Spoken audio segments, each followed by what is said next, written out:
আজকে ফেনীতে ত্রাণ নিতে এসে একজন আঙ্কেল রাগ করে ত্রাণ না নিয়ে চলে গেল।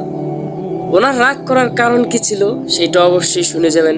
ভাই, দয়া করে এই ধরনের কাজ আর কেউ করবেন না। ওনার ত্রাণের নেওয়ার না কারণ ছিল ভিডিও এবং ছবি তোলা। এক পর্যায়ে উনি বললেন, বাবা, টাকা পয়সা আমাদেরও বহু ছিল, একটা বড় খামারের মালিক ছিলাম আমি নিজে। উনি বললেন, বন্যায় সব শেষ হয়ে গেছে, বছরে হাজার হাজার টাকা জাকাত দিয়েছি আমি নিজে, কিন্তু আজকে বন্যার কারণে নিঃস্ব পরিবার আর বাচ্চাদের দিকে তাকিয়ে ত্রাণ নিতে আসছি। সবাই যে ভিডিও করেন, অনলাইনে দিচ্ছেন, এগুলো তো সারা জীবন থাইকা যাবে অনলাইনে একবার দেওয়া হলে সেটা আর কখনো ডিলিট হয় না। পরে দেখলে নিজেকে অসহায় মনে হয়। আমাদের তো চক্ষু লজ্জা আছে, আমাদেরও তো একটা মান সম্মান আছে। তাই দয়া করে যারা ত্রাণ দিচ্ছেন, অন্তত ত্রাণ দেওয়ার সময় ভিডিও ছবি তুলবেন না।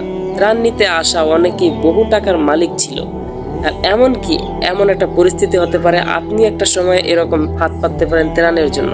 আজকের পরিস্থিতির শিকার পারলে ওনাদেরকে আপনার ভাই বোনদের মতো আপ্যায়ন করবেন। এই ধরনের কাজ কখনই করতে যাবেন না। হ্যাঁ, আপনারা গেছেন এই ধরনের ভিডিও করুন, কিন্তু তাদেরকে ত্রাণ দিচ্ছেন ওই সময় ভিডিওটা করবেন না ভাই, প্লিজ।